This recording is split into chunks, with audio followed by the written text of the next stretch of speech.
Hayas Shayim Kisavoy. Hayatsuitave Sufada Brindava Villa Yakum.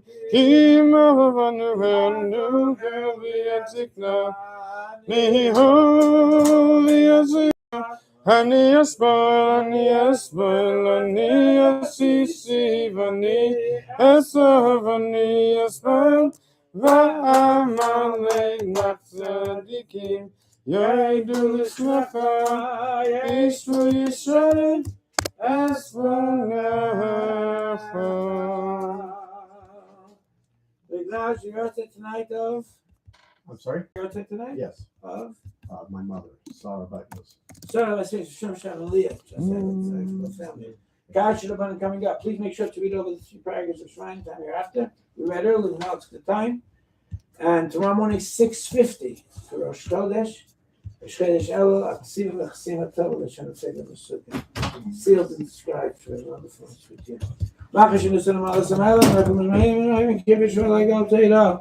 And V'Chalanim L'Kashem Etzei Kadosh Baruch Hu.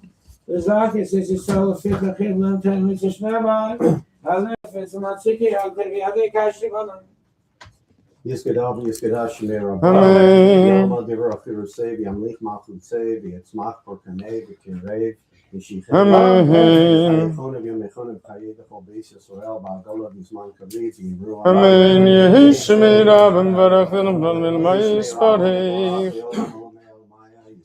Yishtabach, Yishbar, Yishamam, Yisnaseh, Yisadar, Yisalev, Yisalal, Shmei, Kuchav, Amen. Kol B'Yachasa, V'Shirasa, Toshbachasa, V'Nachamasa, V'Amiram, V'Amav, Yimru, Amen. Yisrael, V'Al Rabbanan, V'Al Tamidehon, V'Al Kol Tamideh, Samidehon, V'Al Chamanda, Askin, V'Araisa, Adi, V'Asar, Adin, V'Adi, V'Kol, Asar, V'Asar, Yehi Lachon, Lachon, Shlomo Rabba, China, V'Chista, V'Rachamim, V'Chayim, Arifim, Uzmarna, Umzone, Na, Arifei, Kana, Min Kadam, Avahon, Vishamaya, Vimru, Amen. Shlomo Rabba, Min Shemaya, V'Chaim, Tovi, Malin, Yako Yisrael, Vimru. Amen.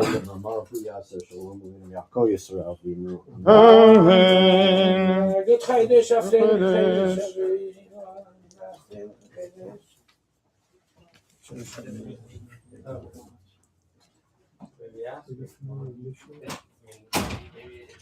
You say Shema? What time Shema should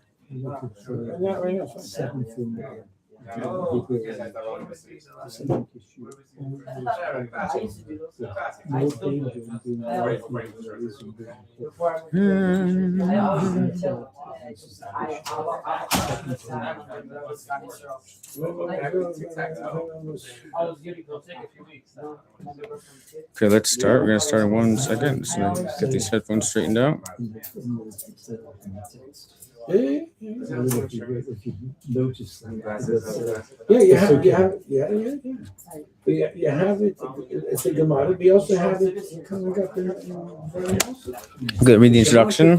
When you become, is it from Christ should be wealthy, but it carries with angels that so it says that what in the month of Elul, even the fish in the sea quake in fear. This characteristic Jewish adage describes the traditional approach to divine service during this month. Right? You should feel constantly in the presence of God. Nor is this merely man's natural emotional response. It is anchored in the rabbi's teachings. Thus, the Torah states, our sages ordained that the shofar be sounded from Rosh Chodesh Elul, right, starting tomorrow morning, for the entire month every year, to warn the Jewish people to repent. As is written, is it possible to hear, when a shofar is sounded in the city, the people will not tremble? Similarly, Rabbeinu Yonah highlights that the theme of fear, stating from the entry of the month of Elul until Yom Kippur, one should tremble in fear, in awe of God's judgment. In the spirit of Moshe Alshich interprets the verse, she shall weep for her father for 30 days, as alluding to the tears of Tshuva to be shed in the month of Elul. And in fact, what else could be expected? After all, in Rosh Hashanah and Yom Kippur, the days of judgment, all that happens to the earth passed before you like a flock of sheep. As a shepherd examines his flock, making his sheep pass under his staff, so do you make the soul of every living person, every living being pass, and you count and reckon them. Surely, any person who is at all spiritually sensitive and who realizes that his turn will soon come to pass before his creator will shudder, fear, and trembling will seize him. Okay. So let's get into the text itself. Here we go. Ani ldodi v'dodi Rashi Tevos Elul, the first letters of the words of the verse from Shir Shirim, chapter 6, verse 3. I, my beloved is mine, form the acronym for the word Elul. Umevoyer b'likuti Torah b'maamar dibor maskil zeh hashayachus to Elul la'ani v'dodi v'dodi.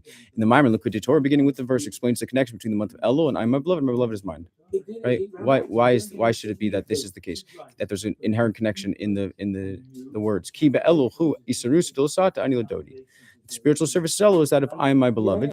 Hello, an initiative taken by the Jewish people to draw closer to God. The beginning of the maamar likuti Torah explicitly states the implication is the spiritual service of Elul is that of I, my beloved. Thus, the concept that Elul is identified with an arousal from below is an explanation of the idea that the first letters of the words of the verse, I'm beloved, my beloved is mine, spell out the name Elul. Okay, so because it's the first letters of the first words, that's indicative of the fact that it's an arousal from below. You have to take the initiative. By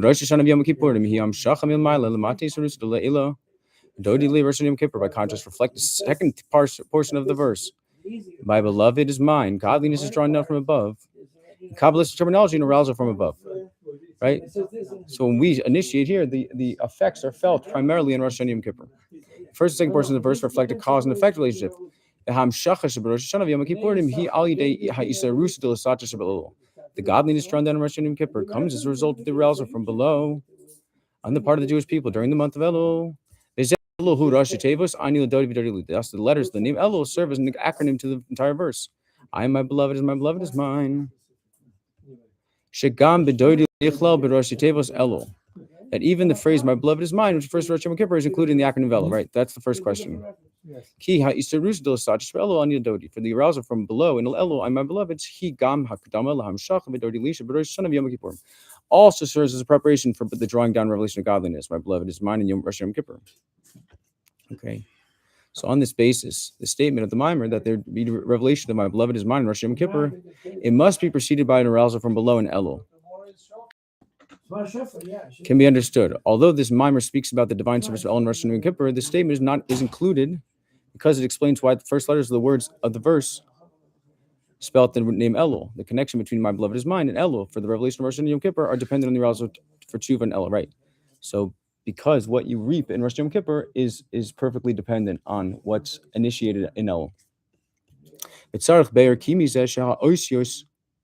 Vav and Lamed, Rashi Tevos v'dodi li, heim mitevas Elul atzma. However, we need to ask a question: How is it that the letters Vav and Lamed are part of the acronym for Elul?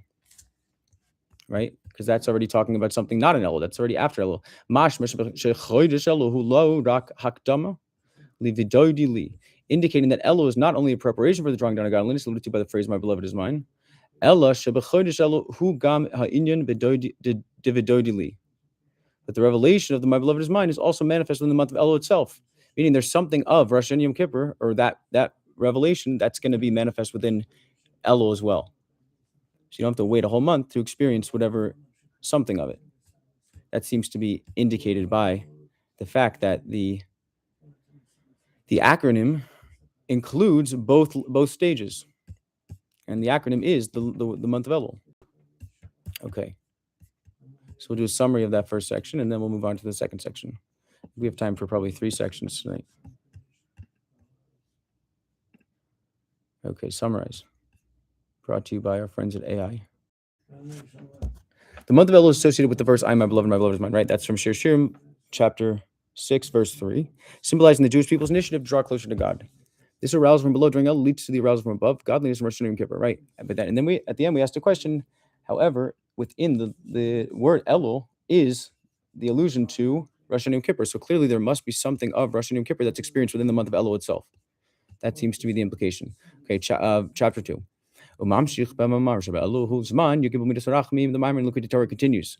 Right, that's the maamar of the same name by the Alter Rebbe, right? The first Rebbe of Chabad, who's often quoted as a primary text, stating that Elul is a time when the 13 attributes of mercy are revealed, right? What's so significant about Elul in the first place? There's the Yugim Midas Rachmim, which is associated with the continuation of the verse from Shir Shirim, right? Which says, and we're fed with roses, right? Shoshanim.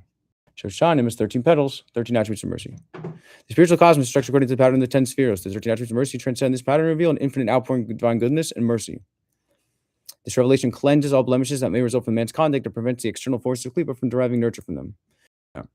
So it rectifies everything that was not supposed to. Similarly, this cleansing process removes any obstructions and barriers that prevent the person's inner godly potential from being expressed. Yeah.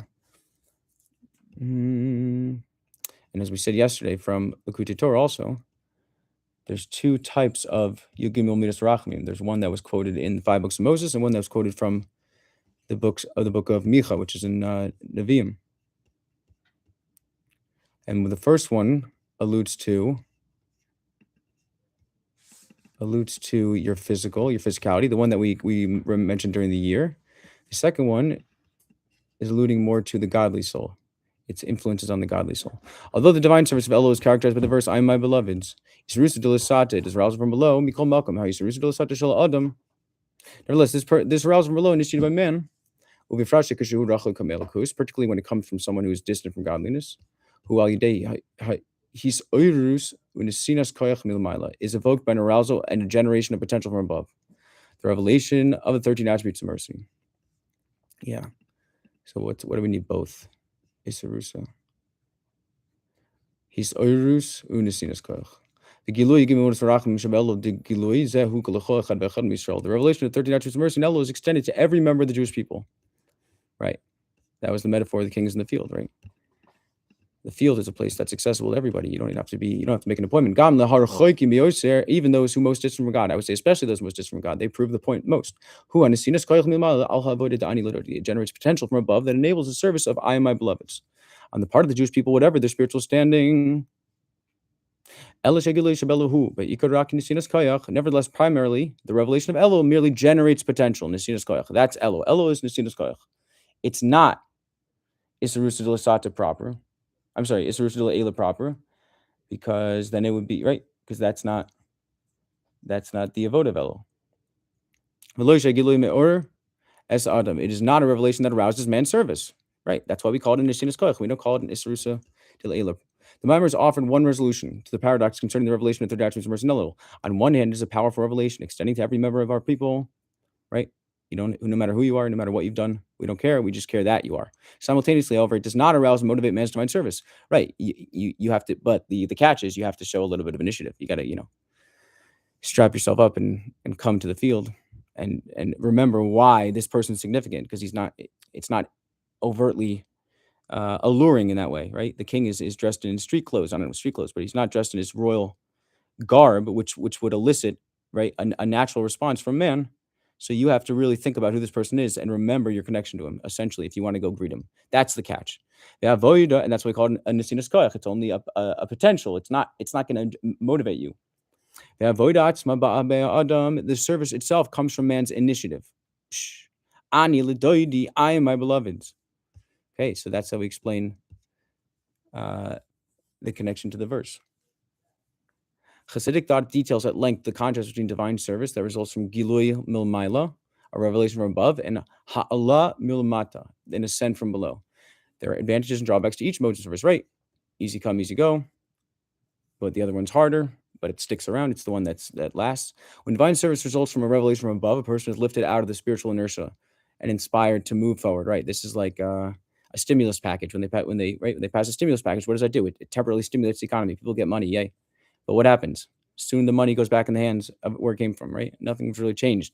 However, when people pull themselves up from the bootstraps, right, and they actually do the work, then they can actually generate the money themselves from the inside out, and they get to keep the money. That's the advantage. Moreover, since the revelation is from above, it is not bound by the person's limitations and exposed to a level of godliness that transcends them. So, okay, but here's the other advantage from an arousal from above. It's from above, so it's inherently infinite. So that's a much greater revelation you're going to experience, if you experience it at all. Limitation exposure, right? And it's greater than you could ever generate on your own. So that's the advantage. The level of godliness transcends them. In its ultimate sense, this approach enables a person to tap into utterly transcendent levels of godliness. Yeah, because it's a gift from above, right? Nevertheless, this manner of service has a drawback since it comes from a level above the person's understanding. He can never totally identify with it and internalize it within his heart, mind, and heart, right? It's always going to be just outside his grasp, so to speak, in terms of making it set in his being. As a result, unless a person labors to build on and develop the influence he receives from above, this inspiration he feels is likely to fade. Yeah, it's going to drop him off right where it picked him up. When by contrast, man's divine service comes on his own initiative, so this is what we're emphasizing here, obviously, it permeates his entire being and thus has a lasting effect. Nevertheless, such service also includes a drawback. What's the drawback? It's dependent on the person's understanding and thus constricted by the limits of his understanding, right? People only can do to the extent that they know, and they only know to the extent that they believe they are, right? So that's inherently limited. Moreover, it is fundamentally limited, for on his own, man can never appreciate the infinite dimension of godliness, right? We're always going to fall short and entirely transcend the structure of the creation, because you can't expect a finite mind to comprehend an infinite cosmos. To develop these concepts a step further, when divine service comes from above, it is not an expression of a person's inner self, right? It is his response to the spiritual revelations, right? When a cop's driving behind you and you drive the speed limit, I wouldn't call you a model citizen. I would say you're scared of getting a ticket. I would say you're fiscally responsible or frugal, perhaps. When by contrast, and this is the emphasis in this maamar, a person's divine service stems from his own initiative, meaning you drive the speed limit even when you're driving in in the country in the middle of the night and there's not a cop for miles, then I would call you a model citizen. His own inner godly core has stirred and become manifest. And that shows that it's actually affected a change within you. You've actually changed from the inside out. It's not being compelled from the outside in. Indeed, this emphasis on man's own divine service is what constitutes the advantage of the divine service of Elul over the divine service of the 10 days of Tshuva. No one's compelling you. No one's putting a gun to your head. And that's admirable if you do it anyways. During the 10 days of Tshuva, and particularly in Rosh Hashanah and Kippur, the revelation of godliness is so powerful that it arouses man. And man's divine service comes in response to revelation from above. Yeah. See, everyone shows up to Shul and Yom Kippur, Rosh Hashanah, right? Everyone does what they're supposed to do in Rosh Hashanah and Yom Kippur. The fundamental expression and the positive dimension of man's divine service, service on his own initiative, ldodi, I'm my beloved, who be'elul, is manifest during the month of Elul.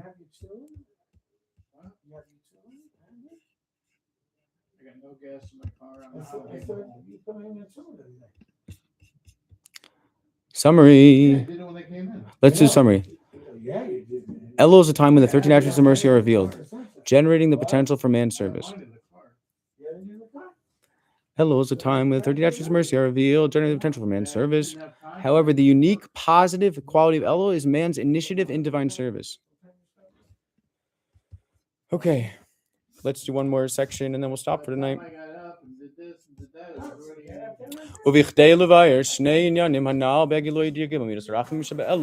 In order to explain the two aspects of the revelation of 13 attributes of mercy in the Elul mentioned above, the revelation extends to every Jew, even to those very distant from godliness, but nevertheless, the revelation does not actually arouse and motivate the person, but merely enables him. Right. That's the difference. See,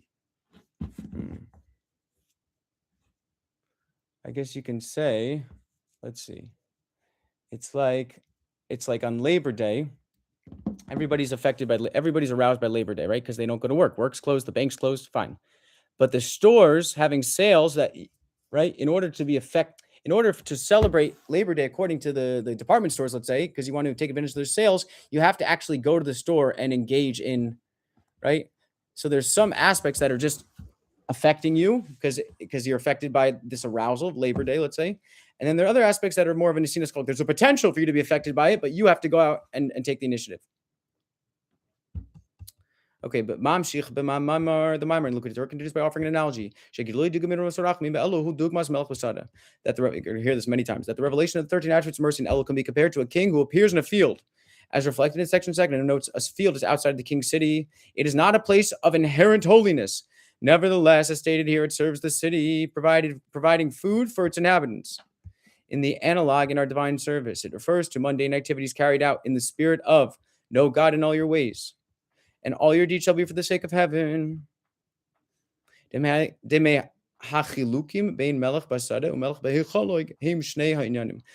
the differences between a king as he appears in the field and as he appears in his palace are two fundamental matters. Okay, what are they? B'nogei dargos hagilui, the level of revelation. Ikar hagilui demelech b'yafyoi. The fundamental revelation of the splendor of the king, which is an intrinsic element of the sovereignty, as indicated by the verse. Your eyes shall behold the king in his splendor. Meaning the king looks like a king. He's got like royal garments, royal scepter. He's very awe-inspiring. So in his palace, when he's wearing his royal regal garments and his royal crown, this is not the case when he's in the field. There, he does not clothe himself regally. Right? That's one significant aspect. The level of the king that's made manifest or revealed. The revelation itself that takes place primarily in the field. When the king is in his palace, one may only enter his palace with permission. Okay, so we just said the king is not looking kingly in the field, yet he's available to everybody. The revelation takes place primarily in the field. When the king is in the palace, one may only enter his presence with permission. When the king is in the palace, one may only enter his presence with permission. And this safeguard is granted only to the nation's elite and to the select few. So you get a lesser kingly king in the field, but anybody and everybody can go to the king all the time, however long they want. However, right, as opposed to when the king's in his palace, you have to make an appointment, but you get the full king. You get the full king experience, right? I'm sorry. And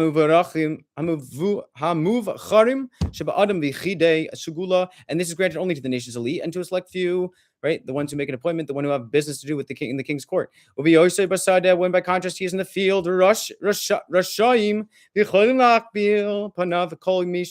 anyone who so desires is given the license and the opportunity to go out and greet him. He receives them all pleasantly, shows a smiling countenance to all. Similarly, in the analog, the revelation of Rosh Hashanah Yom Kippur, in a large sense, the 10 days of Tshuva as a whole, are comparable to the presence of a king in his palace. In such an instance, the revelation arouses a person's emotional reaction. How can you not? When you're standing in front of a king that looks like a king, you're going to be aroused in his palace. It's like standing in the Oval Office, right, with the president sitting at his desk. Like a king in his palace who wears regal garments and royal crown, and thus casts dread and fear upon those who enter his court. Nevertheless, for a person to feel the revelation of Rosh Hashanah Yom Kippur, it is fundamentally necessary for it to be preceded by the service in the month of Elul. Meaning you have to familiarize yourself with the king on a personal level in order for there to be this great revelation of awe and dread in the month of Tishrei.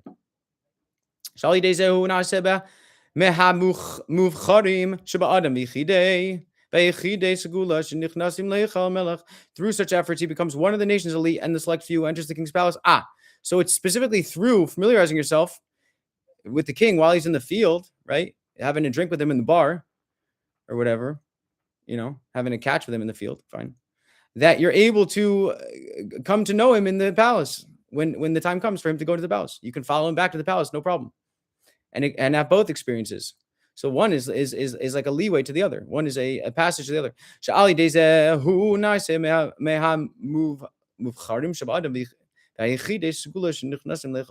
Through such efforts, a person becomes one of the nation's elite and select few who enter the king's palace. The revelation of Elul, by contrast, is comparable to the king in the field. Godliness is manifest in a manner that that the revelation not arouse a person, right? That's we said is nesinas koach. It's only the potential, right? But it's not an arousal proper. But only makes possible the divine service. However, the capacity to initiate the divine service is granted to everyone.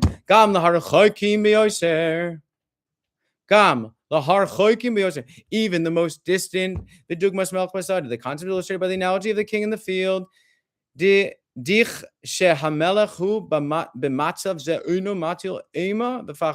king is in such a state and setting without his crown and regal garments, he does not cast dread and fear on those who see him. Particularly not on the people found in the field who are on the lower level and thus cannot perceive the king's inner greatness. Right? They just, who's that guy? He's not normally here. These Seder Mizoy di Chasham Melech, who b'matzov zeh, moreover, when the king is in such a state of setting, he does not even arouse a desire for the people to come and greet him.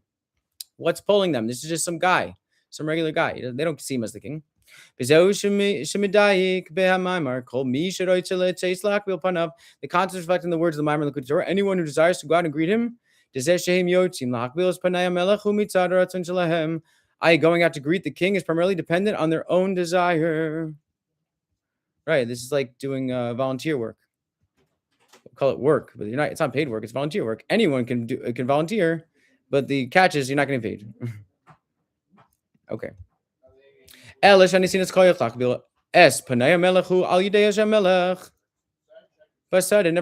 the possibility that is granted to the great king results from his being in the field.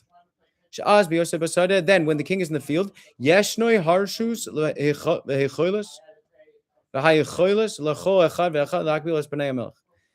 everyone has the license and capacity to greet him. Okay, so we said the advantage of the king being in the field is that anyone can greet him, but the disadvantage is that he doesn't look kingly. So you have to arouse yourself. You have to somehow make it your business to go there. But if you do that, you can follow him back into the court, and then you have something to, right, some connection to him when he's actually in his palace looking kingly. So it's like working your way up, right? You first work for free for the company, you do pro bono work, and then eventually they'll take you on as a full-time staff. Same idea. That's the main idea of what we just said. So let's do a summary of, and then we'll end for tonight. The revelation of 13 attributes of mercy in Elul is compared to a king meeting his subjects in the field. The king in the field, right? That's the Alter Rebbe's terminology. Unlike in his palace, the king's splendor is not revealed, but he is accessible to all, showing a smiling countenance. Right. So there's the drawback is he doesn't look kingly. The advantage is he's accessible. He's highly accessible, more accessible than ever before. And through this accessibility, you can come to know him in the palace as well. That's the added bonus as well. Okay, we should all merit to approach the king in the field, even if we don't necessarily see him or recognize him as such.